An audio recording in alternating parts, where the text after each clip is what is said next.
Assalamualaikum warahmatullahi wabarakatuh. Salam kompak, salam bina remaja. Balik lagi di temen ngobrol bersama gue Hendy. Seperti biasa, gue udah pasti temen ngobrolnya udah pasti ada tandem buat untuk berbicara tentang hal-hal yang menarik untuk diperbincangkan gitu kan. Dan gue sendiri sekarang udah nggak sendiri, gue udah ditemenin oleh Chef Kakaroto. Hai, oke. Oke, Chef Kakaroto. Gimana kabarnya Kakaroto? Ya, kabar untuk hari ini alhamdulillah baik. Cukup apa ya?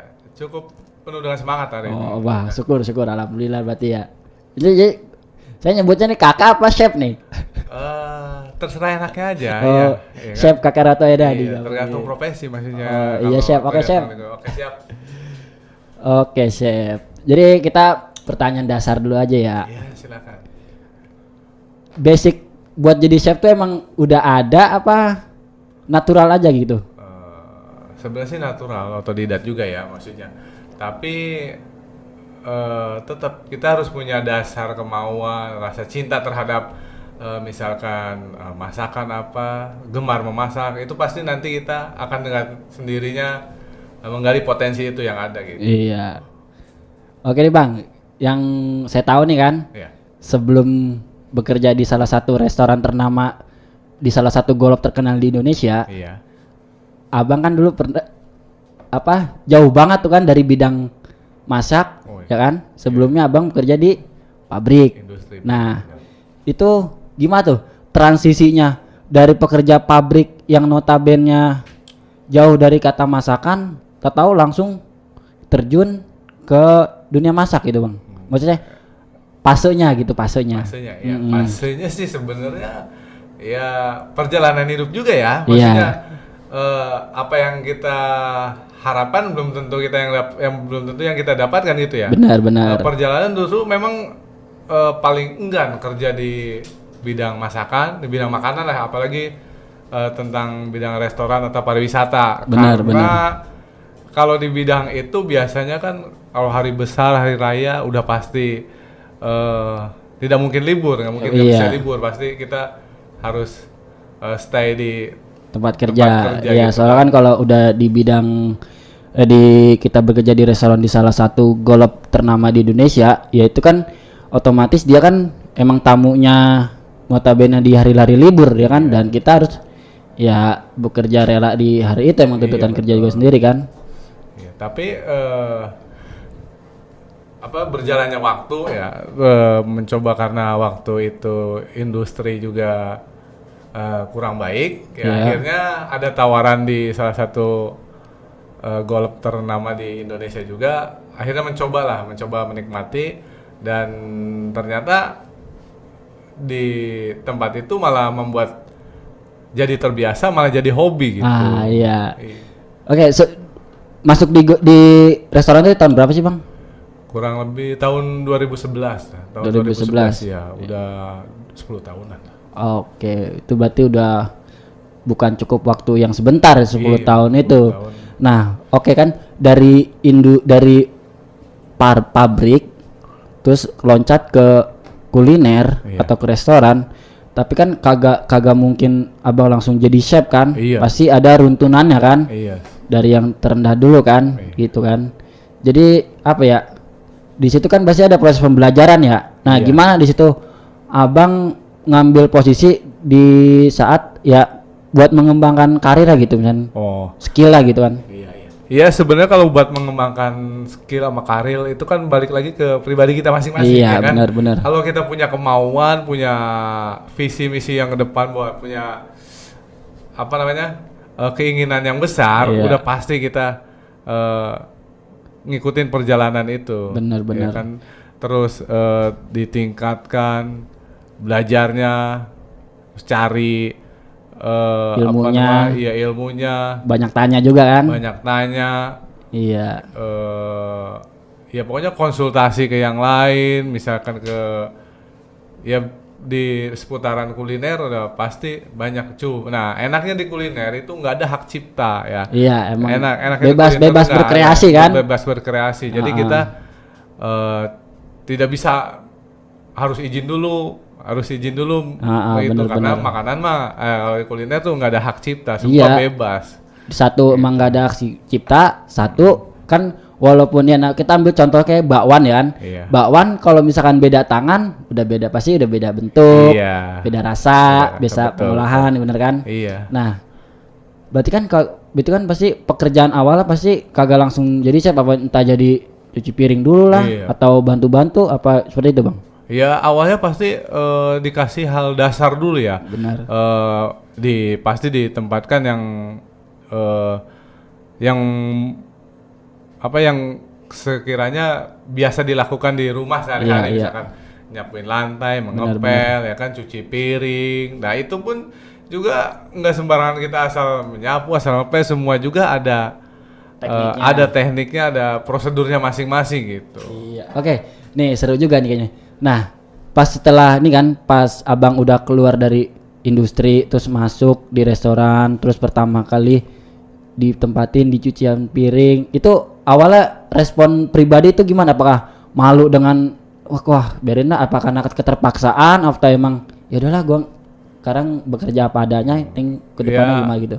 Awalnya masih sempat kok kerjaannya begini ya, kok posisi saya nggak seperti yang di industri gitu. Tapi banyak masukan bahwa semua kembali dari dasar dulu gitu. Nggak bisa kita pindah pindah satu bagian dari tempat satu, kayak contohnya kita tempat tinggal aja. Kita dari rumah satu pindah ke rumah lain, udah pasti kan sosialisasi dulu gitu. Benar. Iya, nah dari situ belajar, banyak masukan, banyak ini, pasti dari situ nanti kesempatan pun akan datang gitu. Iya. Soalnya waktu saya juga nih pernah jadikan anak buah abang kan, waktu kita di restoran bareng tuh, ya awalnya juga saya pribadi kok kerja di kayak nyuci piring ini. Awalnya sih apa ya berat hati kan. Ya udahlah, akhirnya ya karena tuntutan ekonomi juga kan, akhirnya saya lakuin, akhirnya ya udahlah jalan, akhirnya ya nyaman sendiri ya kan. Di situ tuh kita alhamdulillah kan, di situ tempatnya orang baik-baik banget, bener saya akuin, kagak ada yang pelit ilmu gitu kan. Pertama kan kita nyuci piring pun tekniknya nggak kayak kita nyuci piring di rumah kan. Itu pokoknya lebih simpel, pokoknya lebih enak, nggak kotor, cuman basah doang ya kan. Terus kita ngebantuin chef kayak buat motongin bawang. Nah di situ tuh jadi ada apa ya? Jadi ada rasa wah kayaknya seru juga nih kalau di dalamin dunia kuliner kan. Nah sempet tuh saya berpikir wah ini kayaknya harus ya dari sekolah kan jurusan otomotif, kita tahu melenceng ke dunia kuliner kan jauh banget kan. Akhirnya ya setelah saya kerja jalanin ikhlas, terus saya ambil ilmunya, ya alhamdulillah sampai sekarang saya bisa masak nasi, masak air. Semua yang kita lakuin pekerjaan semua pasti ada manfaatnya. Udah itu kan bener. Pas di restoran itu kan makanan yang sebelumnya nggak tahu pernah, yang cuman adanya di TV, terus cuman ngebayang-bayang bisa makan kan. Alhamdulillah kan waktu itu kan. Nah, kita jadi tahu nama makanan juga, bahan-bahan juga kan semua tahu. Iya, benar-benar. Jadi apa ya, ada keseruan sendiri gitu bang di dunia kuliner kan gitu. Bahkan kalau misalkan kita udah ahli di satu masakan, kita bisa wirausaha kan. Bisa usaha mandiri kan. Ya kayak contohnya abang sekarang udah bisa buat PY ya kan, itu setiap lebaran. Terus bakso. Nih kalau buat yang hajatan nih, kalau misalkan butuh bakso buat hajatan, ini bisa langsung kontak Kakak Roto, Chef Kakak Roto. Jadi nanti link kontak dia kita taruh di deskripsinya, ya kan. Selain bakso apa lagi bang? Kalau buat hajatan sendiri? Kalau buat hajatan ya bisa yang lain juga, misalkan ya. Malah sekarang saya punya program buffet dalam hajatan. Artinya yang misalkan yang hajat tuh kita bisa request prasmanan tuh makanannya dia mau apa aja gitu, stylenya misalkan siang siapin makanan ini gitu, nanti malam beda lagi, itu bisa. Berarti istilahnya kalau buffet itu kan udah levelannya udah sekelas hotel kan, menengah ke atas, berarti ini langsung diaplikasikan ya kayak ke tempat hajatan kan. Selama ini kan yang hajatan monoton, tapi kan belum tentu yang punya hajat pengennya apa kan kita belum tahu. Gitu. Tapi ini tanda kutip hajatan di rumah ya. Kan kalau misalkan di gedung kan gitu udah ada IO yang itu udah ada IO ya. Bagus juga itu Bang. Kan bisa tuh kan program masak-masak dimasukin ke programnya Bina Remaja ya. Nah, itu lebih bagus. Bener, ya? Apalagi buat remaja-remaja putri. Benar. Ya kan banyak kan remaja putri itu lebih kenal gadgetnya daripada lebih kenal pisau. Iya.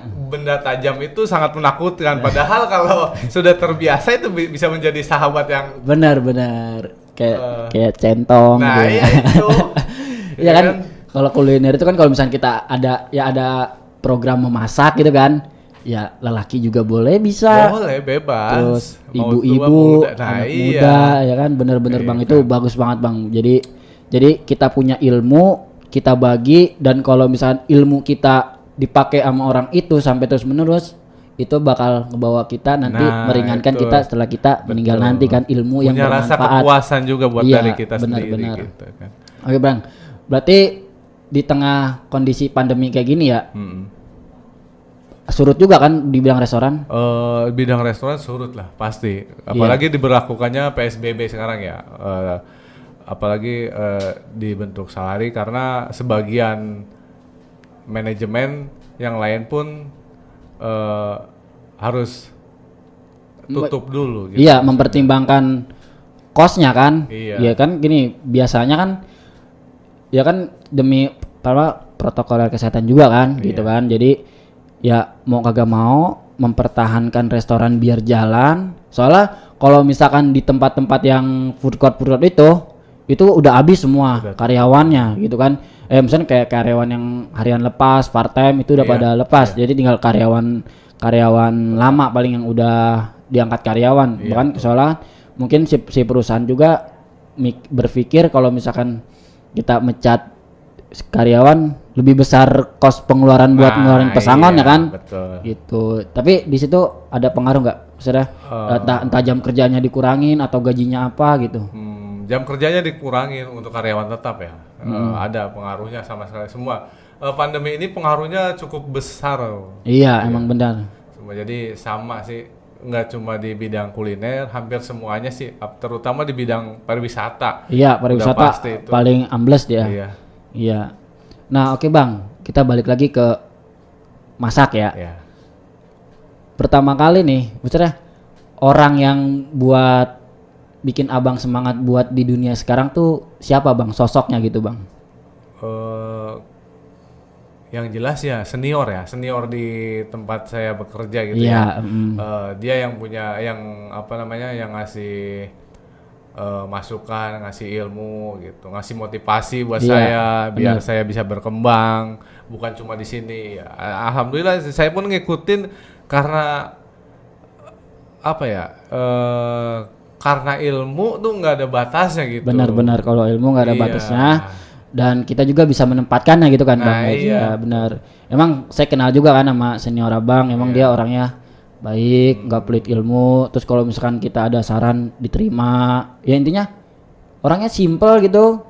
Bagi ilmu enak lah. Ya kalau di tempat kerjaan tuh ya kayak dia tuh kayak orang bener-bener orang tua kita yang mendidik anaknya. Dia pengen membesarkan kayak gitu Bang. Itu cuman akhirnya kan kalau saya kan posisinya kagak kuat juga, tuntutan karir juga gitu Bang. Dan akhirnya dengan berarti pun saya memutuskan untuk keluar kan waktu itu ya, karena saya mempertimbangkan waktu itu kan ya umur waktu itu semakin meningkat, sedangkan kalau misalkan batasan di pabrik kan minimal 21 dan di situ nggak ada kejelasan ya, daripada saya lama di situ nggak ada kejelasan dan saya cabut kan gitu. Tapi benar selama 1 tahun setengah saya kerja di situ emang banyak ilmu yang saya dapat. Satu, kekeluargaannya dapat banget, apalagi nama Swen. Itu Swen komunitasnya benar-benar Bang. Itu komunitas kekeluargaan. Benar-benar itu saya rasain benar. Kita tuh udah ya kalau misalkan di pabrik kita masih ada gap ya. Ya dari antara satu karyawan ke karyawan masih ada satu gap. Tapi kalau misalkan di restoran ini tuh ya bener kekeluarga kita kita anak baru. Ya kita dibimbing, istilah kagak dimusuhin kan. Sedangkan kalau misalkan di tempatnya kan lain anak baru nih terlalu diremehkan, tapi alhamdulillah di sana enggak, kita dirangkul, dikasih ilmu segala macem. Kalau ya itulah benar satu kekeluarganya benar-benar sangat saya rasain kuat banget gitu Bang. Iya, karena di situ diprioritaskan gitu ya kekeluargaan. Jadi semua masalah tuh bisa diselesaikan dengan baik-baik gitu kan. Kalau misalkan ada masalah apa, ya kita selesaikan dengan baik secara keluargaan juga gitu. Iya, sama satu lagi Bang ciri khasnya. Iya. Kalau baru datang harus salam, nah, kan? Itu wajib ya kan. Soalnya pernah waktu pertama saya masuk, ya kan awal masuk kita kan masih canggung sama orang.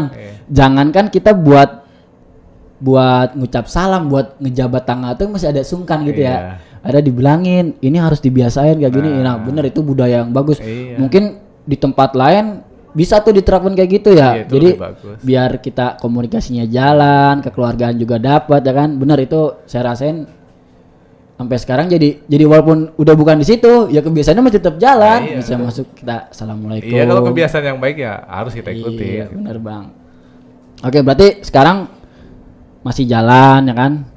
Terus nah pasti kan kalau misalkan libur nih ya kan, otomatis berarti ada waktu kosong. Nah kosongnya itu waktunya digunain buat apa gitu Bang di masa pandemi kayak gini?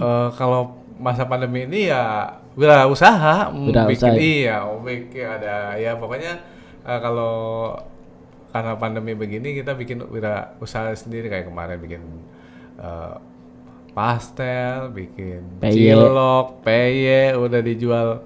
Nah, proses penjualan pun sekarang ya melalui media online, asal sejarahnya udah. Iya, benar. Orang udah tahu. Sekarang gitu. Tuh udah gampang, apalagi kita istilahnya sebelumnya udah ada rating bagus kan untuk penjualan kan gitu. Oh ya nih, pesan tadi kan sempat ini kan sayur ya. Iya. Nah, itu sayur dropshipnya dari mana? Apa dari langsung petaninya langsung atau dari pengapul lagi atau gimana? Oh, itu dari sebenarnya rekan bukan ini ya, dia biasa ngambil dari petani buat ngirim ke pasar-pasar di daerah Cibinong, Citerep. Nah kemudian dia ngontek ya butuh gimana ya, saya bilang boleh juga tuh sayuran kirim aja kemari. Nah, akhirnya dia sekalian ngirim ya, saya juga sekalian ngambil. Itu pun pas kalau misalkan dia ngirim ke daerah Cibinong, Citerep aja, kalau nggak kemari ya dia kagak ngirim gitu. Nah sekarang kan berlakunya PSBB kemarin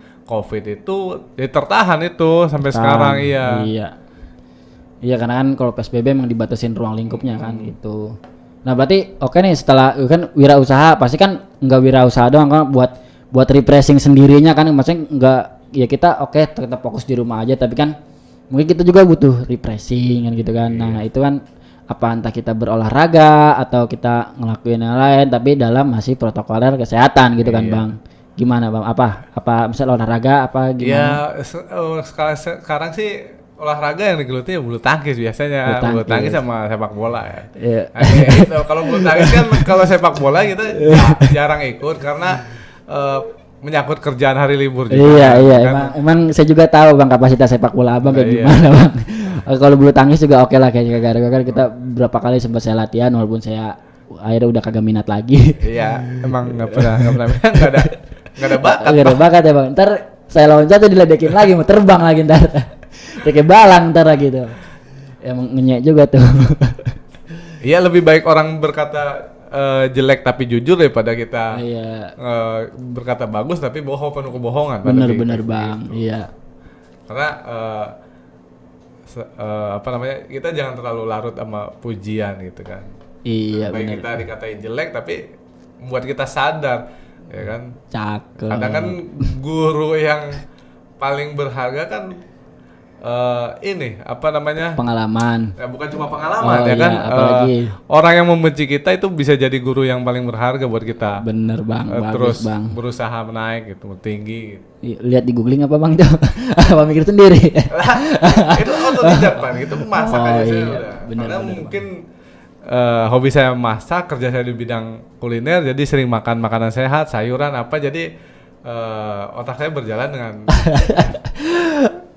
enggak gitu juga kali Bang. Tergantung.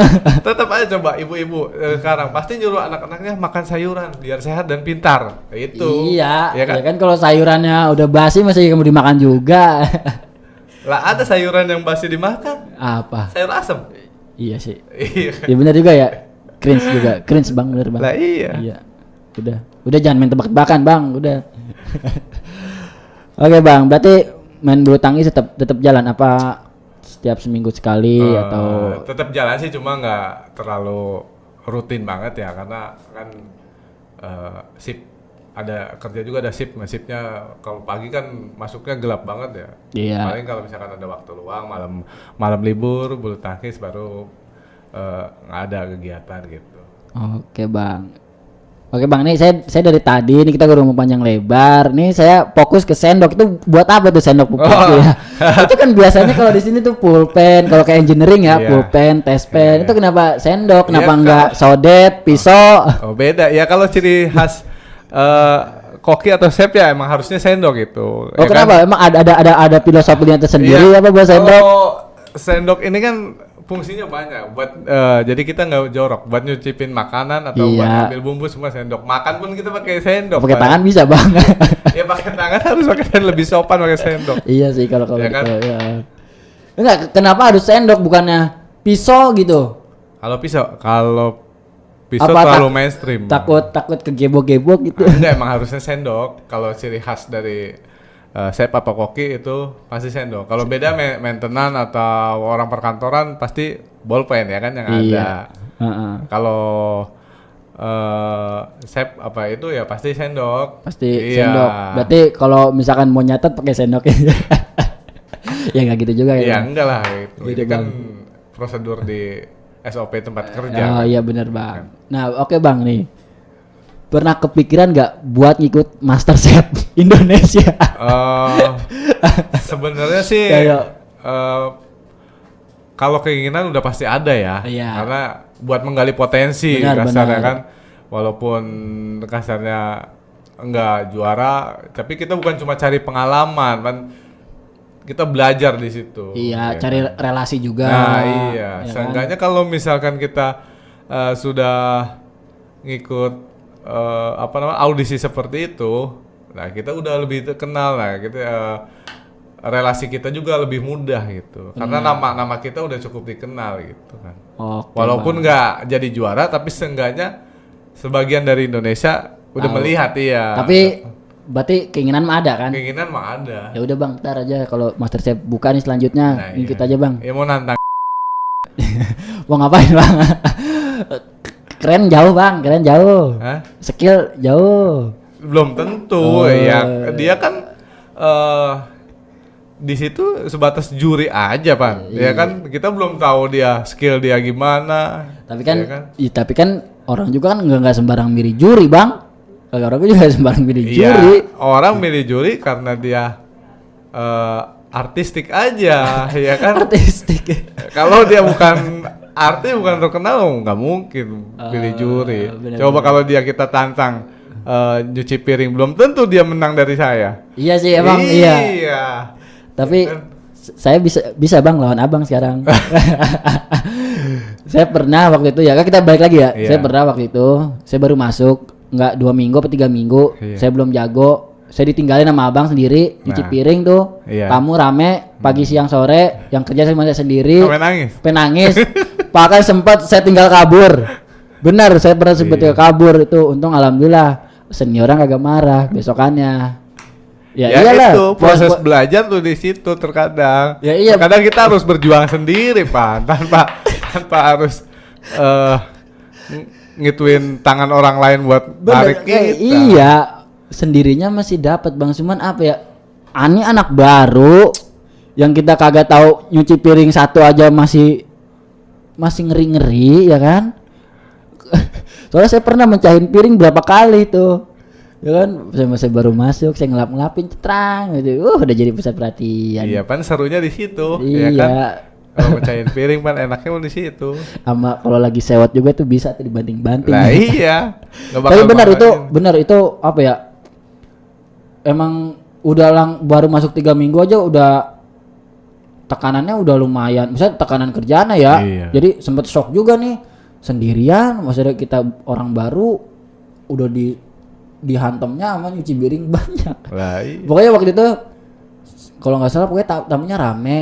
Jadi kan antara tamu pagi sama tamu siang kan bentrok tuh kan, makan siang pasti kan. Nah di situ kan bertubi-tubi itu kan kita kan udah nyiapin 2 bak di bawah standby, di atas itu penuh semua bang, sampai ini kerat buat nyusun gelas sampai tumpuk tinggi sampai di bawah itu, sampai diledekin tuh sama satu chef Indonesia tuh, ngeselin juga tuh.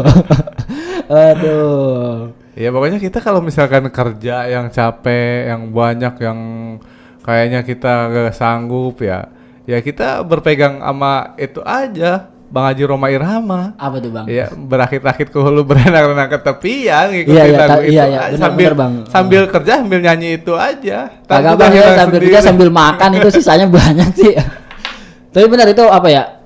Itu di situ jadi apa ya? Jadi emang buat nambah mental juga ya, gitu. Jadi ternyata kalau misalkan kerjaan yang di luar ekspektasi, kalau dijalanin dengan ikhlas ya enjoy kerja gitu. Nah, makanya kita kan ini juga ya saran juga ya kan buat siapapun. Walaupun kerjaannya apapun itu, selagi kita nyaman, selagi kita enjoy, nggak ngebebanin orang, pasti ringan bener kan jalaninnya tanpa keterpaksaan gitu kan. Iya, apalagi buat anak-anak muda sekarang yang baru lulus, udah nggak usah pilih-pilih kerjaan ini enak, semua kerja tuh sama ya kan. Intinya tergantung hati kita atau kita sendiri yang ngejalanin itu. Benar-benar gitu. Bang, jadi apa ketika kita istilahnya baru terjun ke industri, misalnya kita baru lulus, kita mau kerja, nggak harus melulu sesuai jurusan. Nah, iya, kadang soalnya kalau itu kan udah apa ya, udah kayaknya cuman ya ini tuh cuman basic lu sendiri, tapi potensi buat ini lu ngegali sendiri, kayak gitu kan. Ya iya, saya jurusan otomotif, sepeda motor, lari ke cucian piring, ke kuliner, jauh banget kan. Biasa saya megang oli, ini megang sabun, biasa megang kunci, ini biasa megang garpu sama sendok, ya kan. Nah iya, itu kan beda aja kan di situ. Ya kalau misalkan potensi kita, ya kita harus nggali sendiri potensi kita gitu. Benar bang, benar. Ya kalau misalkan kagak mau nggali potensi kita, ya kita harus ikutin aturan yang ada, misalkan bekerja gitu. Iya benar bang. Jadi intinya ya kita harus enjoy ketika kita melakukan sesuatu ya, tanpa terpaksaan ya. Oke bang. Oke nih kan, jadi sebelum kita ke sesi akhir mungkin apa ya, ada satu harapan gitu apa setelah pandemi ini? Harapan saya sih setelah pandemi ini ya semua kembali stabil ya, maksudnya perekonomian Indonesia juga, bukan cuma di tempat saya kerja tapi semuanya yang kemarin kena dampak. Soalnya kan PHK juga banyak juga. Itu yang kena PHK, semoga bisa cepat balik lagi ke tempat kerja yang dulu, karena mungkin sifatnya sementara ya kan. Ya mudah-mudahan sih bulan ini udah berakhir ya, karena amin. Saya juga merasakan cukup dampaknya besar, apalagi saya udah berkeluarga, anak 3, apaan dalam banget Pan itu perekonomian butuh sekarang curhat bang, masuk sekolah. Ini ngasih tahu aja sih. Iya benar bang, saya juga sama gitu, tapi alhamdulillah kalau di industri IT, di teknologi itu nggak terlalu signifikan ya, malah kalau buat WFH itu pemasangan banyak. Gitu ya. Jadi istilahnya kita juga berharap berarti semuanya kembali normal, kita hidup ya seperti dulu kala, walaupun ya pandemi ini jadi endemi, kita bisa berdampingan ya kan. Jadi jangan berdamai bang, jangan berdamai kita. Iya, soalnya jadi ini mengajarkan kita juga buat pola hidup sehat. Benar ya, yang biasanya kita kalau mau makan kagak cuci tangan, kita harus cuci tangan. Terus kalau kemana-mana kita kan kalau misalnya kemana dari luar, kita kan kagak tahu kan debu apa yang nempel segala macam, harusnya dilepas dulu, mandi dulu, baru kita ke tempat tidur atau apa gitu kan. Namun pengantin baru larinya tempat tidurmu, gitu bang. Yang lain lah. Udah itu bang. Oke, mungkin ya cukup banyak ilmu yang kita dapat ya kan dari seorang Chef Kakaroto ini. Jadi di mana dulunya seorang yang bekerja di industri berbalik 180 derajat ke dunia yang abang kagak pikirkan sebelumnya kan.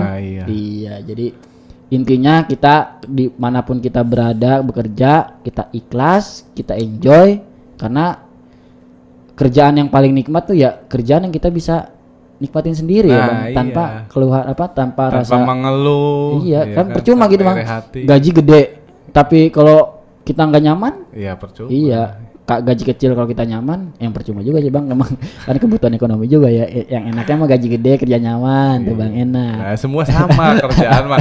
Semua udah ada porsinya masing-masing. Benar. Oke, mungkin itu aja. Mungkin semoga ya diskusi kita ada manfaat buat orang lain, buat banyak orang ya kan. Kita kasih edukasi, kita kasih inspirasi, kita kasih semangat, dan buat pemuda-pemuda ya kan, itu apalagi di bidang kuliner nih nanti, makanya kayaknya itu masuk kuliner buat di program Bina Remaja kayaknya itu Bang. Iya. Itu bisa juga bisa juga diaplikasikan ke Karang Taruna setingkat dusun, dusun, desa, ke kecamatan, ke desa, provinsi, bahkan sampai ke atas kita gitu. Nah, berarti nih Kakak Roto ini udah siap mau ngebagi ilmunya. Nah, tinggal kita sosialisasi, kasih wadahnya aja ya. Wadahnya aja. Penting instrukturnya udah ada, kita tinggal cari orang yang berminat. Apalagi terutama remaja putri ya kan, yang ngelihat benda tajam tuh takut gimana ke dapur kayaknya. Ke dapur tuh kayak orang ke mana ya, remaja putri tuh kayak kayak kuburan, takut kayaknya ke dapur, lari dapur tuh takut, padahal di dapur itu kalau misalnya kita menemukan ini enjoy kan, walaupun dapurnya rombeng gitu kan, walaupun dapurnya masih pakai tungku, tapi kita bisa bersahabat dengan itu, biasanya bisa jadi sesuatu yang luar biasa gitu kan. Oke, mungkin itu aja podcast kali ini. Kita bisa ambil pelajarannya, yang baik-baiknya diambil, ya yang jelek-jeleknya mungkin itu kesalahan dari kita ya Bang ya. Jadi sama manusiawi. Oke, jadi jangan lupa subscribe, like, and comment. Bantu Karang Taruna Bina Remaja untuk menjadi Karang Taruna dengan caranya klik subscribe, karena subscribe itu gratis. Oke, saya Andi dan saya Suroto. Oke, bye-bye. See you next time and watching this video. Oke, bye-bye.